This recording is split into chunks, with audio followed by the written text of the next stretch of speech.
Welcome back, everybody, to a not so happy podcast. We still got the Michael claps. Michael's consistent with that. One thing that's not consistent is this basketball team. We're going to get right all into that. John Vincent Calipari walks back into his stamping grounds and walks out with the win, man. 89-79. Their by far biggest win of the season against his former team. Packed in Sea of Blue inside of Rupp Arena. They win 89-79. The former players, former faces, they went off. Just a crazy atmosphere. We got to talk real in depth tonight about that whole pregame and the environments. That was just I said this before. That was a moment in the Kentucky basketball history books. Like, despite winning or losing, that was a moment that will be highlighted with a little section of Kentucky basketball history. He returns, the new coach's first time against him. Just a crazy night in Rupp Arena. It sucks that they lost, but we're gonna get right into it. But guys. How are you all? Michael, we'll start with you. Just fresh off the TV. I'm pretty sure you were just right on TV and you just hopped in with us. How you doing? You got the beard growing?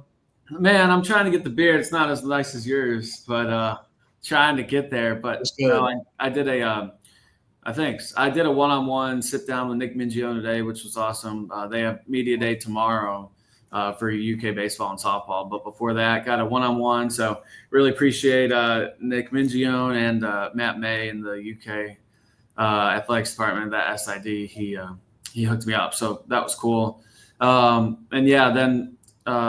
had yesterday off, did that today, been busy today, but yeah, man, just thinking back on the game, it's one of the few moments where I've really felt bad for you guys as fans. Like, it was really like the Oakland loss, the St. Peter's loss.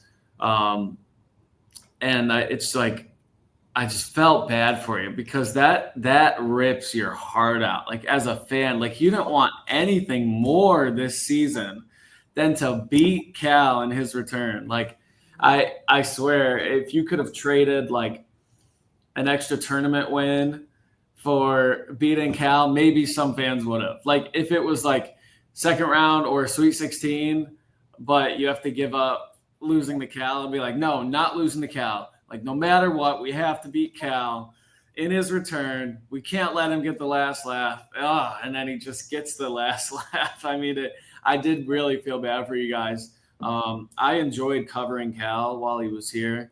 And obviously the separation was needed on both sides.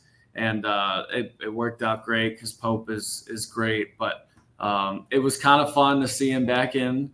And, where we shoot for the TV cameras, we shoot on the baseline in front of the opposing team's bench. So like Mark Pope's over there. So Cal was over there and you can't really hear him, but then opposing bench, Cal was right there. Like, we were right there next to Cal and could kind of hear him bark. And, but he didn't do a lot of barking. He was pretty happy, which is the bummer for UK fans, but it was wild, man. What a wild night. He either slept the best night of his life that night or didn't sleep at all. I mean, that game has been circled on our calendars ever since the schedule was released, and we were saying nothing but whenever he comes to town, we got to blow him out of the water, and that did not happen, man. But at least we've been blessed with some warm weather. It's a nice day out there. For sure. Got out there, helped clear the mind a little bit. But I don't know about you guys. I really thought – I mean, I'm on a cold streak myself because I thought they were going to beat Vandy. I thought they were going to lose to Tennessee for sure without Lamont. And I thought they would have won by 20. I swear the line was, 11.5? I would have taken UK. Like, I thought they were going to win by 20. Like, there was no way that was happening. But, man, like, DJ was electric. Big Z on the pick and pop. Adu was electric.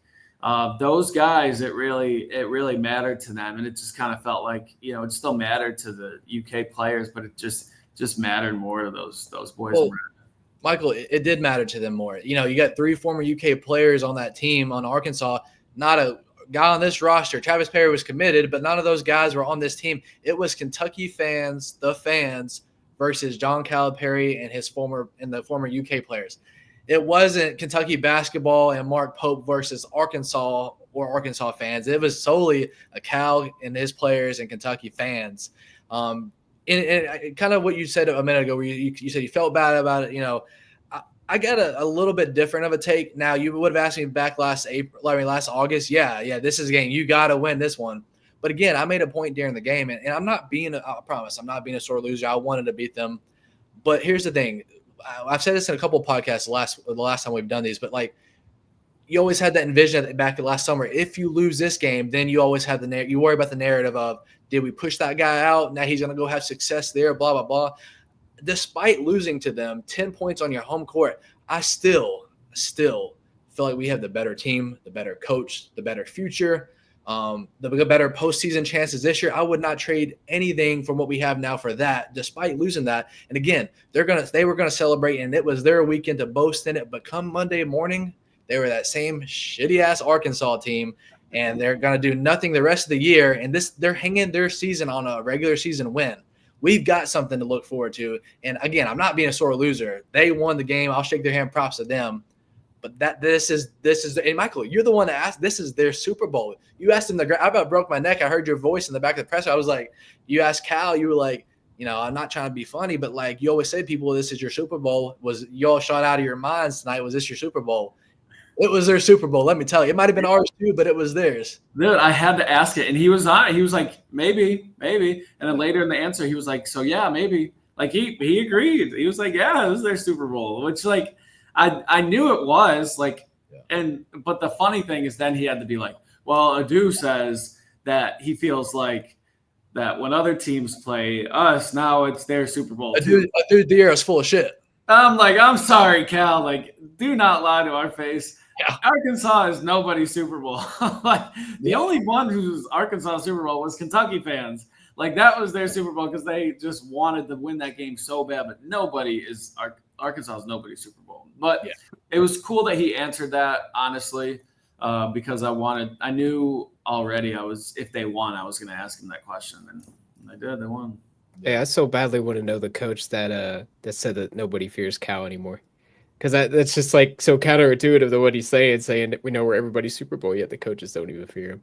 But that's what I was saying, guys. Like, I don't like that Pope said that at Clemson. It was a bad sign. I told you right away because that was Cal's thing. And it was arrogance. And it was unearned because you had all these first weekend exits. Like, yes, you have 8 banners and you have all these Final Fours. Like, you're Kentucky basketball. I get it, but it's not earned anymore. You got to go out there and earn it.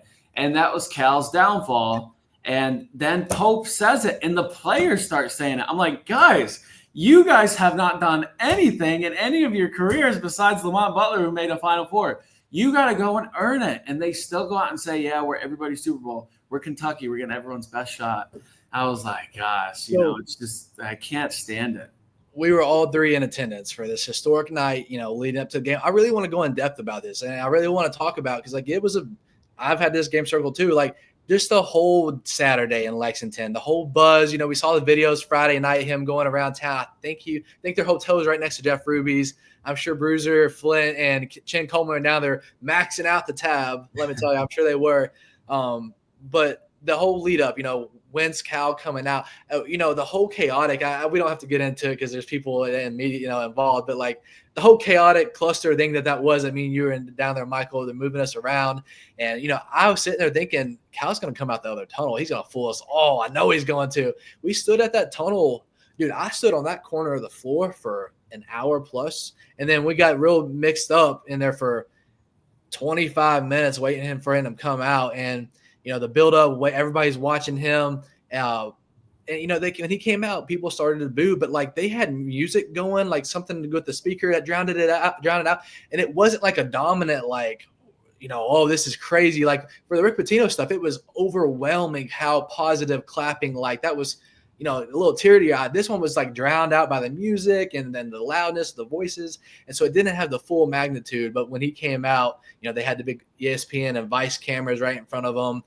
The starting 5, they booed all of them. That's when you could really feel it more. And you know what? The only thing that really shocked me is, I thought they were going to boo the players. I kind of just a little bit. When they came out, they booed Adu Diarra, Big Z, and then they unleashed on DJ Wagner. I don't think I quite understood that. I don't know. They'd let him have it. I think it was just because he's ball handling a lot, so he has the ball when your team's on defense. So it's easy. I mean, when they came out to do warm-ups, like, 30 minutes before the game came out, he got double of Z and Adu, and I didn't understand why. It's just because they followed Cal, but I mean, it's the entire staff that they've played that first whole entire year with. Like, of course they're going to follow them to Arkansas. It's not really a choice that they wanted to make, but it had to be made. So I kind of felt bad, especially for Dew, because that Kentucky was a place that he wanted to be. He seemed pretty compassionate about it here, so I felt bad for him, especially. I'm curious, which one of the three does it hurt the most for you guys? Because I think it hurts the most seeing Z, because the fans love Z and they were waiting for him to get eligible. He finally gets eligible, has that crazy game where he's hitting threes and everyone's in love with him. And, he kind of fell off, but had some moments last year. But, clearly everyone knew he's a good shooter. And then he just lights up. I think 4 threes, the pick and pop, he was lethal. He hits that huge shot with like 6 minutes left when they're up 6. I think they were up like double digits, and then the Cats clawed back. They made it a 6-point game with 6 minutes left, and then Z just nails a 3. I think it was like maybe Ansley that just didn't step up on a switch, and I was like, oh, you can't let him be that open. So I think it was Z, maybe DJ, because the fans really love DJ. What do you guys think was like the toughest to see all three of those? And really Carter Knox, you can include him too. Billy Richmond had his moments too. But out of those 4, which one did it hurt the most to be like, dang, that's tough? Michael, I'll be quite honest with you. Not one of them. I didn't feel bad for either of them. Did you not hear how they were celebrating after the win? I'm just saying, like, to see them all play so well, which one was like, dang, like that hurts that he just beat us?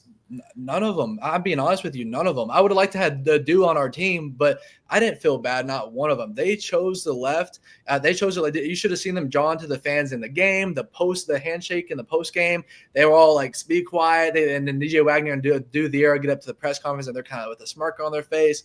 I don't feel bad for one of them. Not one. The fan. That's like the fans kind of started the chirping. There's videos out there of them chirping at them as they're walking in the tunnel before they started speaking. I don't know if you might not be getting, maybe I'm just asking the question poorly. I'm not saying feel bad. I'm saying like, which one does it hurt? Like just, it's like, dang, obviously it hurts the most that Cal came in here and beat you. It's like, damn, that stings. Like, God, you're pissed off. Like you're pissed off that Cal beat you.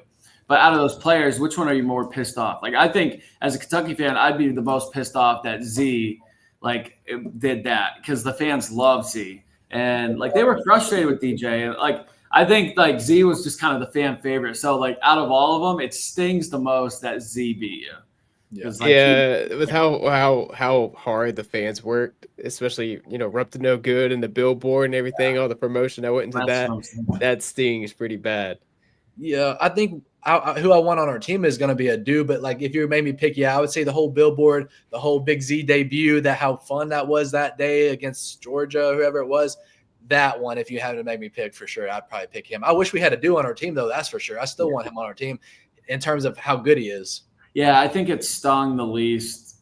I don't know. In my eyes, it stung the least for a Dew because that was the most predictable. Like he's been kind of their second best player all year, and you kind of knew that he was gonna have a good game. But like DJ, he had so many. He just had such an underwhelming year for UK. He was supposed to be great, this number 1 recruit, this and that, and he had some injuries, but he just didn't really play that well, and he just cooked in the second half. He had a good first half too. He was facilitating. I mean, that 2-man game with Z was nice. He had like 3 assists just on that, and had some assists in the first half, but didn't score. Then he dropped 17 in the second half. Had that step back 3. So that stung too, man. And I think it stung that Carter Knox likes that, because that, he hasn't been that kind of guy really all year. He played well. So man, I think you just got to tip your cap. I think some fans are frustrated with Pope and thinking that, maybe Cal came in and outcoached. But I personally don't think that. I was talking to one of my buddies today, and I was just like, sometimes you just got to tip your cap. Like, yeah, I think Pope has 2 like big responsibilities right now, and it's just getting these guys to play better defense, and maybe that means changing a scheme defensively or something, and then like figuring out how to run an offense without Lamont, without a point guard. Like you just gotta, I don't know if it's drawing up different plays, changing things, whatever it is. Like you have to maybe just like figure this thing out and have something, because if you lose tomorrow at Ole Miss without Lamont, then it's like a real problem. It's like, man, but I don't know how you beat Tennessee without Lamont. Like, you need that guy. You needed him to facilitate. And without that, you're like forcing Ortega to just dribble too much. Like, that's not him. And like Jackson said after the game, he's got to step up and be the point guard because he has to with nobody. But like, Ortega can't be dribbling that much. And clearly, like, that wasn't his best game. So they just got to figure something out. They really need Lamont back, but Pope's answer post game wasn't very encouraging. So I don't think he's going to play at Ole Miss. Maybe he does, but they just when we started recording this, for people watching, it is Monday night. They just ruled him out at Ole Miss, as I kind of thought. But his answer Saturday in the press conference was almost to the exact quote of, "We have no clue when he'll be back. We have no update for you." Like, that's almost what he said Saturday. It was not encouraging at all. Well, and Pope said, like, we'll try to, in the next couple of weeks, we'll try to give this another go. Like, we'll try to give it a go. And it's like, give it a go. Like, is he? So it's like, and see how he responds. But for him to say, like, yeah, we'll try to give it another go at it, it's kind of like, whoa, like there's an option for him to get shut down. But Pope's like, we'll try to give it a go, but we could shut him down, and they won't shut him down, but like, you kind of could. It made you think, like, oh shoot, this thing is more serious maybe than you thought. That might be popping in the nail. Like, a huge red flag that he had said too was that, like, we have 8 games left, something like that. I don't know. 5 home games, right? 5 home games. It might be 9 then, right? Yeah, I'm not sure, but it's somewhere around 8, not 9 games left. Pope said that we basically have a new team right now. They're trying to figure out. I think it's primarily that point guard, ball handler, and that's something you don't want to hear when we're this close to the end of the season. Oh yeah. I said this after the Clemson loss. I was one of the first ones. Lamont Butler is, in my opinion, still the most important player on this team. Not the best, most important to what we need to have a postseason run. I'd say there's no question you've got to have him ready for SEC tournament and NCAA tournament. If that comes with sacrificing him the rest of the season, I want that to have him in the postseason versus having him now re-injure, get him at 50% now, and then you have him 50% going to the postseason. Like, you've got to have him for March. Yeah, I think if you're not going to have him at Ole Miss, he doesn't. I would think he doesn't need to play Saturday against South Carolina. You should win that game, right? But you should have beat Arkansas. But there was just more attached to that. Like, without all the extra, you're just beating Arkansas. So I think they're going to beat South Carolina. So Lamont doesn't need to play that. But then I think Tennessee comes to town, right? That next Tuesday. Mm-hmm. So, I mean, you kind of want him because, Tennessee's going to come in here and try to get revenge and try to beat you in here. And I'm sure they'll get Zakai and Igor back healthy. So you kind of need him back. But, yeah, I see what you're saying. I mean, you'd love to have him for the Auburn game, that's for sure. But yeah, that might get bad without him. Yeah. It might get bad with them. Yeah. That's the exact same. Yeah.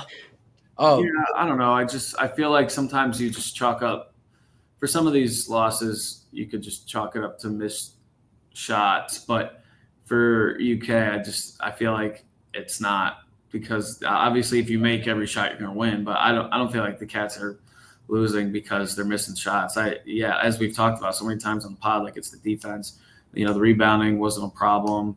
Amari was awesome on the glass and overall, but because Arkansas is not really a rebounding big team. But I don't know. A little concerned. I wish they'd play with a little more physicality, just be more intense defensively. I think that's another big thing. The games that we have lost, the other teams have been a lot more physical. And I mean, we kind of talked about it in the past about how if they play more physical, you might see more foul calls and everything. I feel like it wasn't too many fouls that game. It was just we were worn out. I mean, they were playing physical. Ortega just he couldn't get anything going. I think they're playing great defense on him. He really relies on getting inside the paint. And this comment J.R. Lewis said, this team doesn't really have a true dog other than Ortega Owe, and that's true. I mean, everybody just gets out physical other than Owe. I think Jackson's offensively turned into a mini dog. He's kind of there. Like, and we were calling him out, but like that's his third 20-point plus game. He's getting confidence. That's what I would translate it. He's getting confidence. Well, you might be calling him a dog before I would, nothing wrong with it, but I think he's getting comfortable. He's finding that confidence. He's getting more reps. He's being forced to do it. Yeah, but he's kind of getting ticked off a little bit. And I can kind of sense it, out there when he's making his shots or, when they lost, he was not happy. I mean, like, obviously none of them are happy after the loss, but like Jackson was pissed and he was sad. So like I'm sensing a little bit extra from Jackson, which I like. I think he's waking up, and yeah, offensively he's been awesome, but yeah, he could have been more defensively, obviously, without Lamont, guarding the perimeter, like Davis and Wagner. Gosh, they were just great. They were just hitting shots. Mike, that's the thing. That's what we talked about before. When me and Tim were talking just a minute ago. The 3 former UK players. Okay, I asked him this question, and as I would have been too if he was asking me the question, he was a little bit off. Michael, if you had to guess how many points Big Z, DJ Wagner, and Adu Thiero combined for in Rupp Arena, what would you say? What do you think they combined for? Like before the game, or you're saying? No, like after, I guess. Well, yeah, just after the game, your observation. What did it feel like? Yeah, they rolled. I think they were right around 60, right? Oh, you're it was 52. See, it didn't feel that way for me, but yeah, they had 52 combined points. I thought they were. What? DJ had 17, Adu had 21, right? Yeah, and Zvonimir Visic had 14 and had 4 3-pointers. I think that's what we said. 4. Yep, 4. Yep. It was personal for them, and that I understand that, and that's the thing. They just made more shots. They shot their minds out. They had 8 3-pointers in the first half. I don't know if they've had 8 3-pointers in a game this entire season. You know what I'm saying? Yeah, I think they're averaging like 5 or 6 a game. Yeah. So that's they just made 13, right? Yeah. That's what I'm saying. They made 13. It's tip your cap. They just won. They just got it, man. They came out hot and stayed hot. Yeah, I was concerned when like the game started perfect for you offensively. Like you're hitting shots. Jackson's like crowds are erupting. Jackson hits one. Ansley hits one. You had 18 points at the first timeout. It's like, what in the world? Like, this is great, perfect. And Arkansas is right there. And like you forced Cal to call timeout, but I think it was 18-12 at that timeout. Like Arkansas was right there. You started the game as well as you could have, and they were still right there. Immediately, it was like, dang, they came to play. Like, all right, this is gonna be a battle. Michael, I went back and watched as I always do. I go back and watch the game to see what I missed. You know how it is. You miss some certain things when you don't have the TV showing you every angle when you're there in person. And Kentucky started off 8 for 8, and Arkansas started off 8 for 10. Like, that's what kind of game. It was trade. I watched that first half. I rewatched the game. I'm confident that was the best first half of college basketball I've seen, and I can't tell you how long. That was an elite cold chill from both parties. They were just going at it from the jump. That was some great basketball for the first half. Phenomenal from both sides of Arkansas and Kentucky. Yeah. I mean, I cut you off there, but like Michael was saying, this comment, by Troy is saying it as well. That's just Arkansas's best game, which it's always kind of like, why do teams shoot lights out against Kentucky? Well, it's not just a coincidence. This is a pretty common trend. And it really just all comes back to our defense. We're just not good defensively. We're like in the hundreds, the low hundreds when it comes to the defense. Like at some point, you can't just chalk it up to, we're everyone's Super Bowl. Everyone plays the best game against us. Like everyone hits shots that but they don't hit. But you just like that. It's funny because you guys are validated. Because I asked Cal that, and he said yes. So it was their Super Bowl. Full circle. It really is full circle, and it was really funny, which is why I wanted to ask it. And it was funny, but I was like, no way. I sat in that front row, and you have your camera, so you got to be in the back. I heard your voice, and I was like, no way is Michael asking this question. It was so funny. Yeah, I honestly wondered if anyone was going to ask it, and it sounded like nobody was going to ask it. I didn't think it was that tough of a question, but I know a couple of people have told me like, oh, dang, you asked that question. I was like, yeah, like I thought someone else, like, I thought it would have been like a John Wong or something like that or someone like, I don't think Ben or maybe John Clay would have asked it, but probably not. I don't know who else really would have asked that, but I was just like, screw it, I'm asking it. And that was one of my favorite press conference moments, but because I'm glad he just answered it honestly. But you're right, Timo. It's like there's a problem there. Yeah, at some point, are you just gonna stop making excuses like, oh, we're getting everyone's best shot, and like, what are you gonna do about it? I just wish they'd be a little more intense defensively, just harder closeouts. But they want to score, they want to shoot, score, and they love offense. But I think they just got to work a little harder defensively. Yeah. Can we talk about Rupp's been great this year? Rupp has really been great, and it's had great moments over the last few years when things weren't great as well. But that place was the best I've ever seen it. The best. There was not a person in a seat for almost the entire game, literally the whole first half. I've never seen something like that in my life. And just the storyline around that place was phenomenal. Were you all overwhelmed with that? Like I was sitting there in awe. That's why I missed a lot of the stuff, just watching the fans' reaction. That place was just the place to be Saturday night. Yeah, let's see. I mean, I remember, so me and Trish were texting each other, we wanted to get down to the presser early to get a good spot because it was going to be packed, and it was. But I had headed down to the presser room right around the 5-minute mark. And at that point, it's 73-81. But as I'm going down the stairs, every single person was standing as I was passing them. And it's always been a thing for years that, people are saying, people don't stand at Rupp, whatever it is. While that still may be the case sometimes, yesterday especially, I mean, that was not the case. It just overall this year has been a lot more. They brought back several chants. Moni Moni was something they would always play and get the fans going. So it's nice to see some of those traditions coming back, and I think that's really getting the engagement and the fans back up. Yeah, kind of continuing in that press conference, two parts I want to go with this, and y'all can latch on whichever one you feel most passionate about. But the first one, I guess we'll start with Cal. Our former guys back in there. We've done that press conference a million times.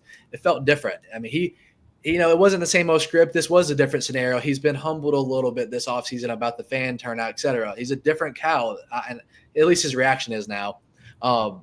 And I got to give him his credit. He did not boast at all. He did not come in there I was in that Auburn press conference last year where he came out, as I told every one of y'all, and he came out and he said, Mark Pope, the exact words, Mark Pope is the right guy for the job. He's done great with this team. Those exact words. And he said 3 different compliments about, and he's said Rupp Arena is great and all this stuff. And, it was good to see a little more humble sorrow Cal. It's perfect playing here. I remember what this is like, and y'all have it great here. Yeah, I think he would have gave Pope his flowers, no matter what, even if he wasn't humbled. You have to do that, right? Coming back in that building, that's Pope's building now, so he had to give him his flowers.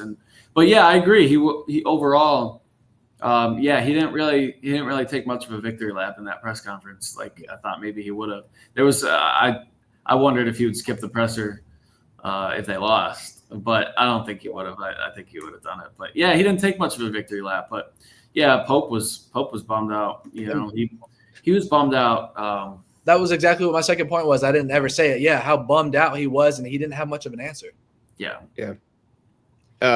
Something I was going to say is, Cal, I don't think, well, I'll say up until, a few hours ago, I didn't see a single negative thing that he said coming into this game. Now, every team kind of has their behind the scenes film thing that they got going on, kind of like how UK does their journey and Arkansas did theirs. And I think it was pregame. Cal said this is a great place to come in and ruin some weekends. So, I mean, he got plenty of that in 15 years as the coach here, ruined some weekends. But that was the only really bad thing I heard him say.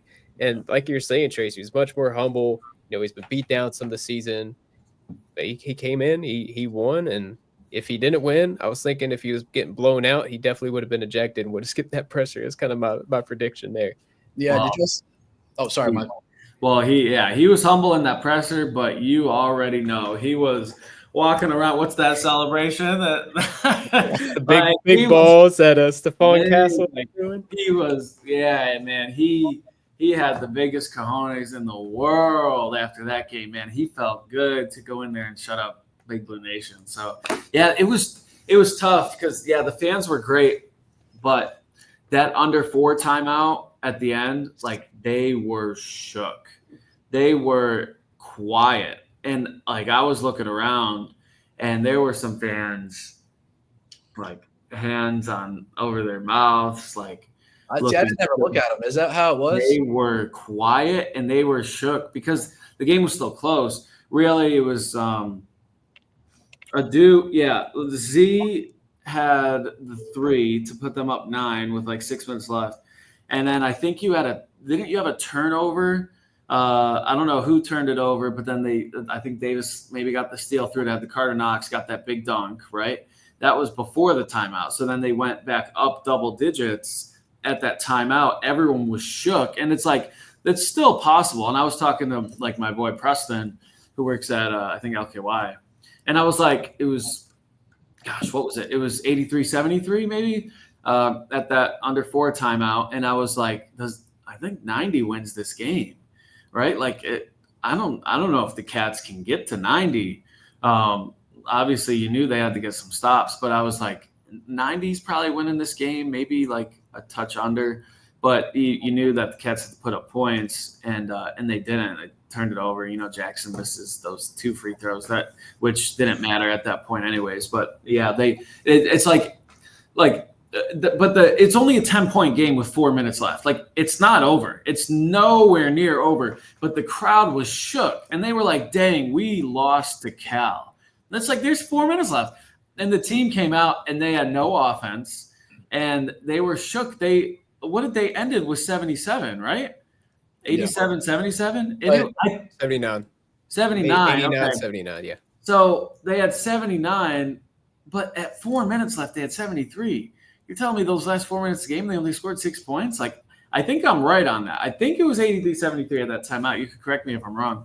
But I thought that they would at least come out with a little bit more of a fight at that last timeout, but all the air was sucked out of the arena. The fans were shook, and the players were shook. I think they were just like, dang, whatever Pope said in that huddle didn't work, because they came out of that huddle and they had nothing. And then Adu gets that crazy reverse, and then DJ hit another shot, and it was like night like that. I'm surprised there wasn't a one more push there, but you had that push with like 7 minutes left. You cut it to 6, and then Z comes down and hits that 3 to go back up 9. I was like, oh man. And then I think I don't know if you have the play-by-play, Timo, but then I think the Carter Knox was right after that. The Carter Knox dunk where he yells, and then I think at that point it was probably over, but it really wasn't. They should have had more fight in them, but they didn't have any fight coming out of that last huddle. Yeah, I'm looking for the Carter Knox dunk, but you're right. Right at the 5-minute, 5-second mark, we had 73 points. So they're in the last 5 minutes, we scored 6 points. Yeah, you reminded me too about how awful our free. Oh, the score there was 83, 73, 81. 81. Yeah. And then what happened after that? What was the next? It looks like next Arkansas by let's see. I think it was a bucket. I don't know if it was that dunk specifically, but oh wait, I don't know. I'm struggling to find it. I can pull up the play-by-play, but DJ Wagner free throws to make it 83 something. 83-73. Adu Thiero was the layup. And then DJ had another bucket, I think. Yeah. Yep. When was that dunk? When was the Carter Knox dunk? That's what I'm looking for. It was probably like 6-7 minutes ago. I think it was. I mean, it was that quarter of the game. It was definitely under 10 minutes to go. I thought it was like 7 or 8 maybe, but I thought it was after the big Z3. The big C3 with like 6 minutes was kind of the dagger. That put him up 9, I think. Well, while you're looking for that, Tim, I'll give you also time to think about this next topic, one I'm very, very passionate about. Let's talk Reed Shepherd's pregame fit. I mean, we were sitting there right on the court there in our pregame, and it came out, and I was like, no way. He wore an Arkansas shirt and a Kentucky pair of shorts to the Rockets game. All right, let me make my case real quick, and then, Michael, I want to hear yours as well, and then Tim will get yours as well. It's a good overview of, he's one of us, and then Michael's just an outsider, and your take will be great on this too. But I made the case. If he was going to do anything, he had 4 chances of success for this fit. The first one would have been to wear all UK stuff. Couldn't go any wrong with that. If you're going to make a statement, wear all UK. The second one would have been to do nothing at all. We don't necessarily, no offense, we don't need your statement of who you're deciding with. The third one would have been, okay, Kentucky shirt, Arkansas shorts. The fourth one would have been what he did. He did an absolute last place on that absolute mistake. And listen, Michael, this was a mistake. We knew, he said after the thing, they interviewed him, like, why'd you do that? What was the reason? He's like, I got former teammates on that team. That's my former coach. I want to support him. We already know you support Cal and your former teammates. You have no ties to Arkansas besides them. To have Arkansas across your chest, listen, he's 20 years old. I've made more mistakes than he has. I don't have the whole world watching me, but that was a mistake, and you will not convince me otherwise. And Big Blue Nation's in flames right now about it. They're mad.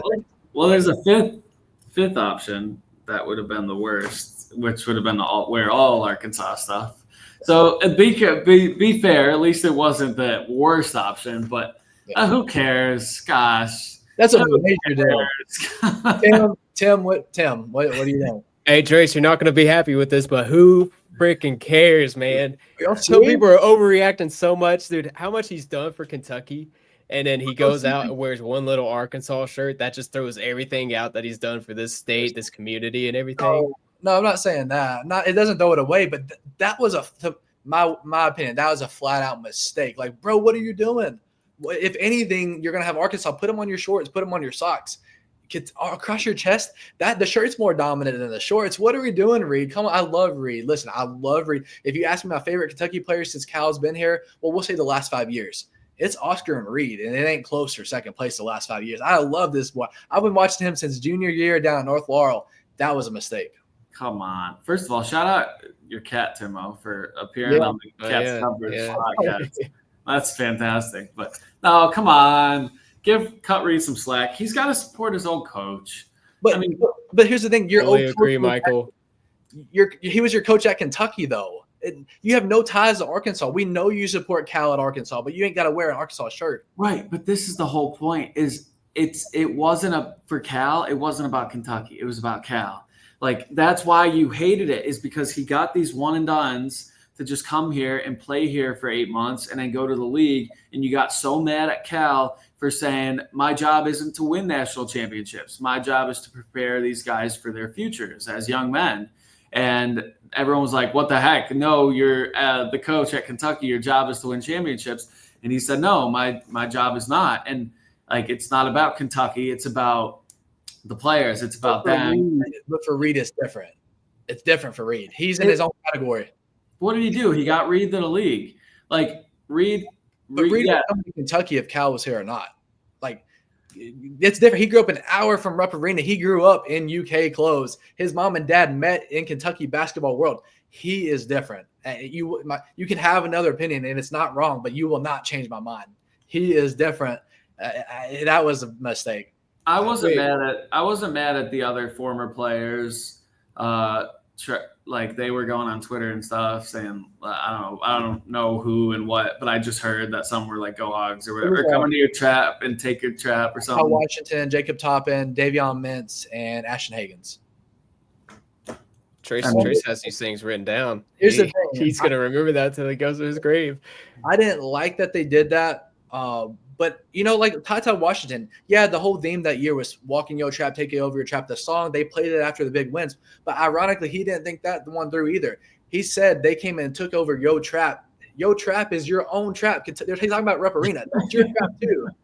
And if you want to correlate those four guys, they didn't have the 38-1 season. They didn't have the 4 Final Fours in 5 seasons. Like, they didn't have a whole lot of success here, so they don't love Kentucky. They like it. I understand why they're just not love it as much as we do and can have that take. But still though, I understand taking up for your coach, but for Ty Washington to sit there and say, yeah, Coach Cal took over Yo Trap. Like, bro, that trap is what you played in. That gave you a ride in college basketball. Like, what?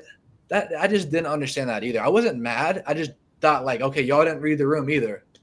I'll just go back to my point. Like, I watched a little bit of the one and done Cal 30 for 30 on Friday. We had it on. I was in Nashville for a few days, just going to see some concerts, and came back Saturday morning for the game. And we watched some of that one and not done 30 for 30 on Friday. And they were talking about what I just said, like, that he said, my job is not to win national championships. Like, that's an idiotic statement. Right. That's fine. But if his job is to get guys to the league and set them up for their futures, like, okay, that can be bad, but that's what the players signed up for when they came here. Like, yes, Reed loves Kentucky and he's from here, but he came here to play for Cal and to get to the league. Yes, he would have loved to have won a national championship, but you know what? If winning a national championship was the most important thing for Reed Sheppard, then he would have came back this season. But it wasn't. His job was to come here and play and get ready for the league so that he can go get a contract and make his money. And that's what Cal did to all of these guys. That's Cal. They came here for Cal. They didn't come here for Kentucky. That's not what they're loyal to Cal. It is what it is. That love him or hate him, that's what he was. That's what they talked about in the documentary. That was his quote. Yeah, that's for all of them. Yes. Not for Reed. Reed's in a different – listen, Reed, if Cal would have left a year before, Kentucky would have been his final two. I'm confident he was coming here for all those other players. Yes, they come for Cal. Kentucky is fun. They take all the biggest fan base there is, but their goal is to hop in the NBA, pit stop, and go pro. I understand that for sure. But Reed is different. He is London, Kentucky. For people that aren't in Kentucky, like that are watching this from home, that is right down the road from Rupp, an hour. His mom and dad met on women's basketball, Kentucky, and men's basketball. The perfect story. He is different, man. He's different. Got it. But here's the question. Are you willing to bet your life savings? Okay? Your life, every dollar you earn, you have to be a bum for the rest of your life. Are you willing to bet all of that if Reed didn't have a draft stock, that he would have followed Cal to Arkansas, or would he have stayed at Kentucky? Stayed at Kentucky. You're willing to bet every single dollar you own? Yes. Are you? Yes. And another cherry on top, another caveat to why I believe that as well is he was going to get another fat contract, NIL deal at Kentucky too. But like, even if you take the NIL stuff out of it, yes, why would – oh my gosh. You don't think the Chicken Nugget Boys would have paid Reed? They would have, but he would have got that here too. But the thing is, Reed Sheppard could have not stepped foot back in this state if he would have played for Arkansas. But I disagree. There's no way we match Arkansas and Tyson's NIL deals. Well, it's extreme right now because they're throwing crazy bags at her. But Reed Sheppard, do you want to make $8 million or do you want to make $4 million? $4 million is still more money than you can spend. Okay. You know what I'm saying? Like, and you're gonna bet your life savings, but what shirt did he wear? And you're saying he should have put the Arkansas shorts on and Kentucky shirt on because the shirt means more than the shorts. But he did an Arkansas shirt. The shirt means more than the shorts. Arkansas meant more than Kentucky did. He didn't think I also add Stacy Sheppard was wearing an Arkansas shirt. And there was a photo of her wearing an Arkansas shirt. So I didn't even know that. Yeah. Are you all telling me that you think Reed would have went to Arkansas if he was in college another year? He would have followed. Is that what y'all are saying? There's no telling, really. I wouldn't bet possibility. I wouldn't bet every dollar like you would. I think it's an 80-20 chance, and I'm taking that 80. Every dollar. Wow. Yeah. Man, I just don't. We'll have to disagree. It did rile up my feathers seeing him with. I was basically asking if you were like 100% certain, like you bet every dollar. I would, but I like to take a gamble sometimes. I like to bet on sports. Yeah, I don't know. I don't. It's a truly fascinating fact, and I would love to just get a couple drinks and read, and like be on a bar stool and like have Reed sip a couple beers and have a little buzzy buzz and just ask him that and ask him some other questions. But really ask him that. I wonder if he was being completely honest. Would he have followed Cal to Arkansas, or would he have stayed here and wore another Kentucky jersey? Think about the repercussions, though. Like, again, with Reed, it only matters for Reed. It only matters for Travis Perry. Those guys that were going up here, like this is gonna be an exaggeration saying that he couldn't set foot back in the state again. But like, he could be one of the most beloved all time. He is, and you make that decision, you wipe the feet out from under you on that. And you have, when Reed Sheppard walks back in Kentucky, you still have, he still went to Arkansas. He's still not one of us. Like, he would never hear the end of that. And if he just doesn't make that decision and comes back to Kentucky instead of following Cal, the rest of his life, he could never get another contract in the NBA. And his life is set in Lexington and Kentucky, just like his dad is. His dad has his own business. It's like a financial advisor. So, and he might be good at what he does, but if his name wasn't Jeff Sheppard, he would have had a lot harder time having that business be successful. All these guys, they ride that success for the rest of their life because Kentucky fans will milk it and support them until they die. Yeah, but his legacy still always has a little stain on it because he scored 2 points and lost to Oakland in the first round. Sorry. I mean, I love him, and as I've talked about so many times, like he deserved more. But you know, he pooped his pants. He scored 2 points. Like he was bad in that game. He wasn't ready for the moment. Yeah. And yes, he won freshman of the year and stuff, and he'll always be loved here. But I don't know. I think if like you're so certain, but he left. Like he didn't come back. Now the argument is I just got someone texting me saying Reed would have stayed. Yeah. I don't know. I now the only reason why I might agree that Reed would have stayed is because Travis stayed, right? Like Travis didn't follow Cal Arkansas. You know, he never wore the Kentucky blue, and he wanted to do that. That was his lifelong dream, was to wear the Kentucky blue. But Reed had a season in Kentucky blue. And then maybe if he wanted to come back to, if he had to come back to school, maybe he would have followed Cal. He showed he's like, you said it yourself, the shirt means more than the shorts. If he really cared, then he would have put UK shirt. Now, I think who cares? He didn't think it through, though. Those are my words. Now, he didn't have that. He didn't think that through, that it does mean more. He was like, oh, I'm just going to support my coach. And, like, it backfired on him, man. Yeah, I understand where you're coming from, but that's something I can't be convinced otherwise. That's just me, though. I'm a little stubborn. I'm probably dead 50-50. Like, I don't know what he would do, but I don't think I'd lean one way or the other. I think there's just as good of a chance that he would have followed Cal, just like Adu and DJ and Z did. I know it's all hypothetical, but it's just fun to talk about. But like J.R. Lewis here in our comments also mentions that we got to remember that Jeff Shepard was really good friends with Mark Pope. So we know Mark Pope would have been roommates. They were college roommates. Yeah. He would have been texting Jeff every single day about Reed. Oh, agreed. Well, he wanted Reed to come back. Yeah. But, yeah. You know, he left, I think it was like 4 days later or something. 4 days after. He said at that press conference, he said something during the word Shepherds, and they stopped. And the whole place went nuts. And he's That's like, right. You know what I did there? Yeah, he wanted him for sure. But, you know, when you're the first college player to get, you know, the first two were international. He was the first NCAA player in college basketball last year to go drafted. You know, he was number 3 behind 2 international prospects. You can't turn that down. Maybe I'll save myself and say 51% Reed would stay.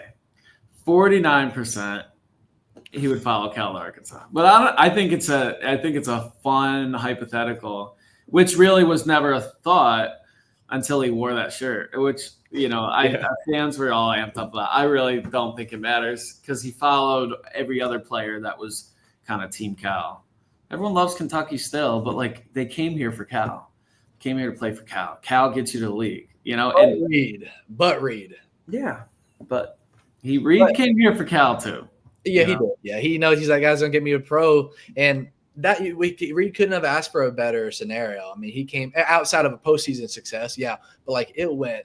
You know, you got the percentage. It was booming. Like, you know, he put out a quote that summer. I'll go get water. Whoever wants water for me. I'm just happy to be here, type of thing. And damn, he gets drafted 3rd overall. You know, outside of the postseason, it was a success story. But yeah, and nobody knew he was going to blow up the way he did too. So like he didn't. I know he got some other good offers. He was a 4-star, but it's not like every team in the country was wanting him like a number 1 overall recruit. So he would have came to Kentucky no matter what. But yeah, it's like if Cal left the year before after the Kansas State loss, then DJ would have followed him, Justin Edwards would have followed him, Rob would have followed him, and Aaron Bradshaw would have followed him. All Cal guys. But you think Reed would have stayed and done what Travis did, and he would. I truly do. I'm not even exaggerating. I really do. Those guys I think so too. And for like incoming. But since he already played a season at UK, he already accomplished his dream of playing a season at UK. But so he could have left. But yeah. But I know we've been on this topic for a little bit, but JR just said that he's been commenting some good thoughts, but he posted something else that I had thought about is how you know, it could have very well just been as simple that when somebody's going to send you something, it's probably going to be a shirt first. The picture I was talking about with Stacy Shepard, same shirt. PJ Washington visited Arkansas, same shirt. I can't remember if there was another one out there, but same exact shirt Reed had on. It could have just very well been as simple as that was the only Arkansas piece that he had. He has a bunch of Kentucky stuff, so you just throw on the Kentucky shorts to go with it. I mean, I really do think it's something that everyone's just overthinking and overreacting to. I thought it was cool. Like, I don't know. It's just me because I'm not a fan, but I thought it was cool that he wore both. It's kind of like, all right, he's loyal to coach, but loyal to the school. Like, I don't know. I think it was the right decision. I think it was either that or wear nothing, like just wear a regular. I thought it was fine. I thought it was funny, but I'm not a fan, so I don't know. Trace, I loved seeing your eyes light up when you said, I thought that was the right decision. This ain't hard for me, man. It was. Listen, I'm not going to hold it against him. One, we got to be professional about this when he comes back around, all that stuff. Like, I don't think people should have been as mad. Like, it's not the end of the world. It's just fun to talk about. But it was still, to me, lightly a mistake. But you should see social media. They think for this weekend, they said, forget him. And I'm like, wow. Like, they could have been more opposite when he was here. So they are over-exaggerating a little bit on social media. I'll give you that. That's what I'm talking about. I don't think you're overstepping or over-exaggerating. It's social media, man. Our Facebook post had over 900 comments about that. 900. That's I'm saying people are going nuts over that. I just try to put it in my shoes. Like, what if the only thing I know is like, what if Tom Izzo left to go coach somewhere else, and then like Jaren Jackson was like wearing the new shirt but Michigan State shorts. Like, I don't think I would care. But Izzo would never go anywhere else anyways. Is Jaren Jackson? I don't. Is he from Michigan? He went to Michigan State. Yeah, he played one season. Like before, like where is he from? What state? Like, he grew up in there. He played prep ball in Indiana, like pretty close to Michigan. So yeah, that's fair. He wasn't from maybe like Miles Bridges or Cassius Winston. Like, if Cassius Winston, he played at MSU for 4 years and made a Final Four. If Cassius wore the other team's shirt and Michigan State shorts, I don't know. Maybe I would have been like, oh, well, he's loyal to Izzo. Like, I really wouldn't have been that surprised, I think. The point, and we keep hitting the same points. The only thing I'm saying is, answer this real quick. Is the Cassius guy, is he from Michigan or did he just play there? He's from Detroit. Yeah. Okay. Then I understand that one. I was saying Reed Shepherd, he's 4 years old and got decked out in UK stuff. You know what I'm saying? Like, so that's why it's not like name the player that was here for 4 years. Like, it's not like that guy. Like, Willie Cauley-Stein was here for 3 years. Like, those guys. Like, it ain't about the long term. How many? It's like he is a Kentucky fan before anything. I don't know. But anyway, Matt Stafford, like, we rooted for him. Like, Lions fans. Overwhelmingly, an overwhelming majority of Lions fans rooted for Matt Stafford to win that Super Bowl with the Rams. Like, we wanted him to win. He did a lot for the Lions. He never won a playoff game, but so it hurt a little bit. It hurts to see him go win with someone else. Like, it hurt us to see Justin Verlander go and win a World Series with the Astros, and he won a Cy Young too, I think, with the Astros, and he was really good. It was like, dang, he should have won one, for the Tigers. So I get it, but. It's different, but yeah, whatever. We can move on. I know we got to wrap up soon anyways. I think we should lean into a little bit about, breaking down at Ole Miss. Again, we talked about a few minutes ago without Lamont Butler. You asked Jackson Robinson after the game on Saturday. I was like, do you feel comfortable being the point guard? And he's like, someone's got to do it. And I'm the only one that's going to step up and do it. He said it a little bit nicer than that, but he said, if I'm going to have to do it, I'm going to have to do it. I don't think he wants to. I asked him, are you comfortable being the point guard? And he's played some great ball at point guard. I think, I think the reason why is because he gets more reps. He's more aggressive. I think the same with Kobe Bryant at Tennessee. He's like more of like, I've got to do something or we're getting beat by 25 because we have nobody, this roster's hurt right now. So I think, I think Lamont Butler's going to have another I think Jackson Robinson's going to have another big game. He had 20 again. I think they said it's his 6th straight double-figure game. I think his back-to-back 20-point games.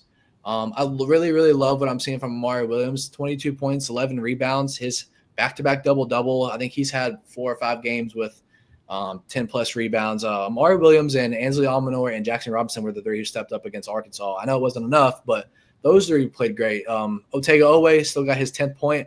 I think he could have been better against Arkansas. But I was on another thing earlier, and I was talking about he also had a dude the era guarding him the whole time. He got Arkansas's best players. If you're going to give him any excuse, But Kobe Brea, I was really hard about him. He had 5 points, and I think he was out there 29 minutes, just straight conditioning the whole time. He's so inconsistent. We've got to find this team's inconsistent, and we've got to find some rhythm if we're going to go at Ole Miss tomorrow night. Bring South Carolina in at home. I would argue you've got to win both of those. South Carolina, you better not lose that. But Ole Miss isn't a guaranteed win, but you should win that. Even with the pieces being out, you won at Tennessee. That's a much harder matchup. But either way, you can't lose both of these. Then you're starting to wonder, okay, are we playing Wednesday night at the SEC tournament? We're playing Thursday night. You've got to win Ole Miss in South Carolina. No question about it. Yeah, it seems like Thursday team at this point. But, yeah, it's kind of a bummer that Andrew Carter's just – I don't know. He might just kind of be a shell of himself the rest of the year, unfortunately. It's a bummer because, he was really good in that Duke game, that second half. I feel like he could have been a really what other big games has he really had? Gonzaga was a pretty good one for him. Yeah, but it's a bummer. If you got that version of Carr, that would have been huge. But it's kind of allowed Ansley to step up to be that starting four. So didn't see Trent Noah in that Arkansas game, but I bet he plays a little bit. But it's good to see Carr come back a little bit. But he might just kind of be a shell of himself. But yeah, it's up to Jackson, those other guards to just facilitate. I really think that they should be playing Travis more than Colin Chandler. I don't understand. I agree. The defense is brutal with Travis, but it's okay to at least give something up defensively to have him as something offensively. He can facilitate. I know he had a couple turnovers, but he can facilitate. He can distribute, he can do something, he can score a little bit. Colin Chandler really can't do anything. He finally got a bucket against Arkansas, but it was just one. He missed a baseline floater that he should have had. He just kind of is not ready, for this level of basketball, which is fine. I don't know if that mission trip just kind of wiped him out, because he's just way out of the flow of basketball right now. And hopefully he can get there next season, but he's just not there. He can't score. He can't do anything. I mean, it's nice to at least have him as a body defensively.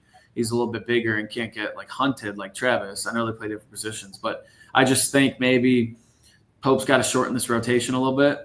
Cal, it worked because he had his guys out there basically playing all game and just rolling. I mean, I think Cal only played 8 guys, but really Adu didn't play much. And Billy Richmond didn't play much. So he really was playing 6 guys for a lot of that game. Oh, yeah. And it worked because those guys were hot. They stayed hot. I know my guy, Dylan Ballard, and he asked Pope about the substitutions. I know a lot of people are talking about that.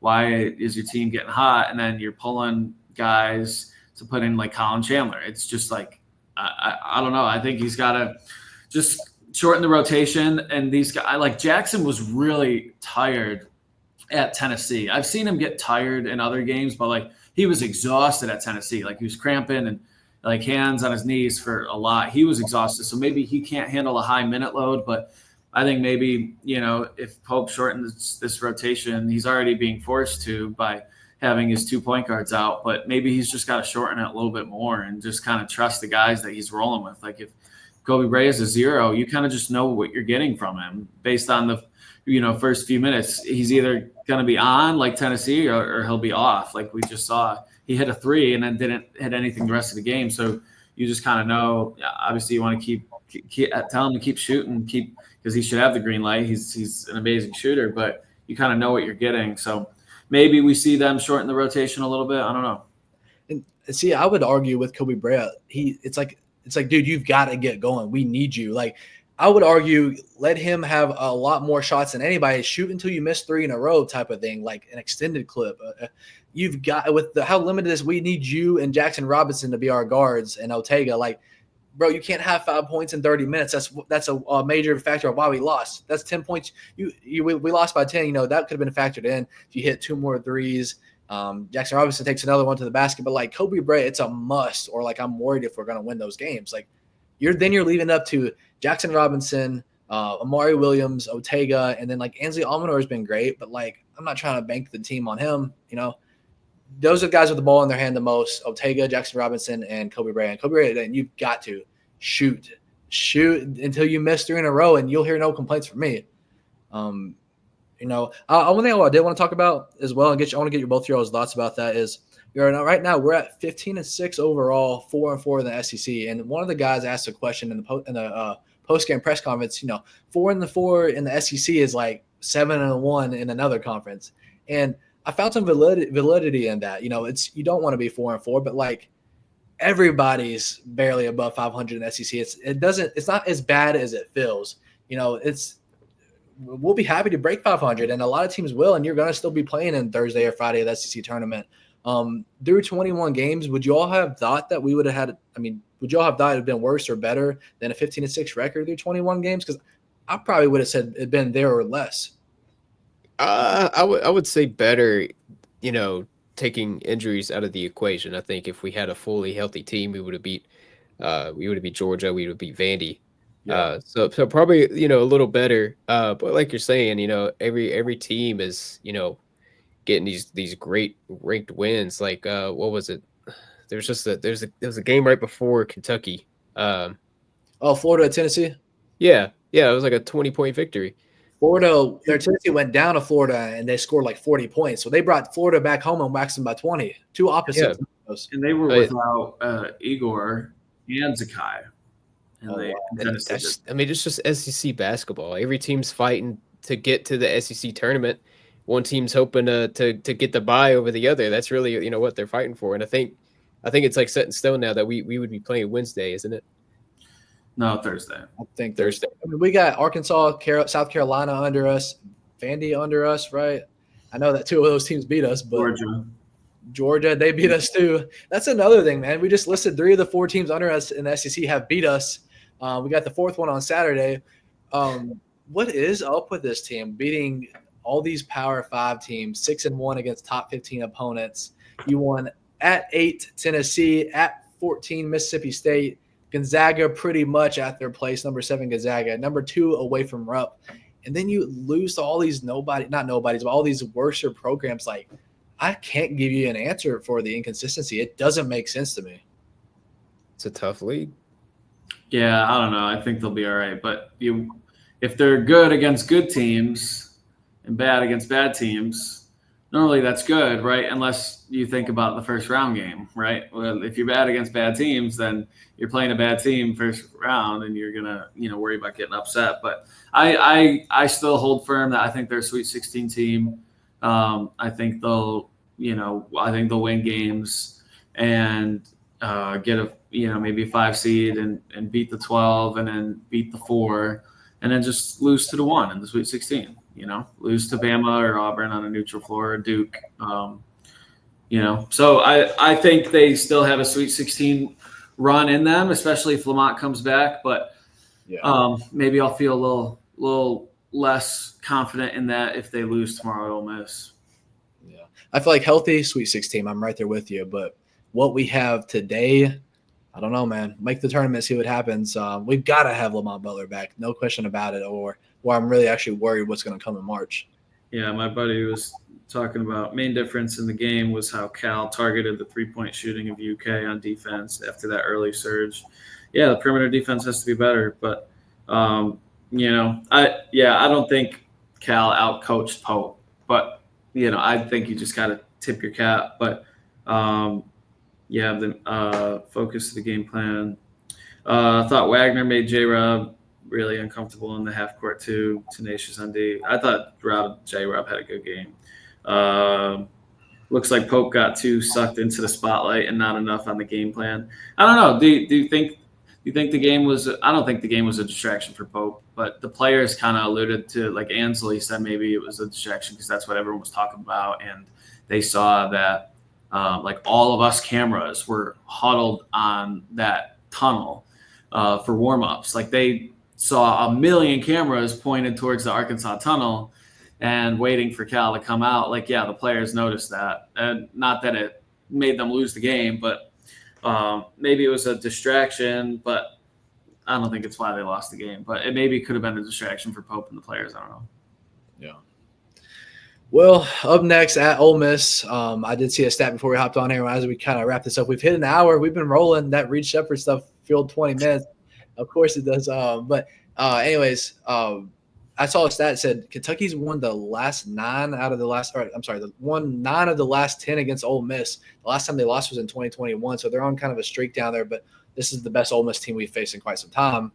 I predict them to win, but I predict it to be single digits. It's going to be a tough night.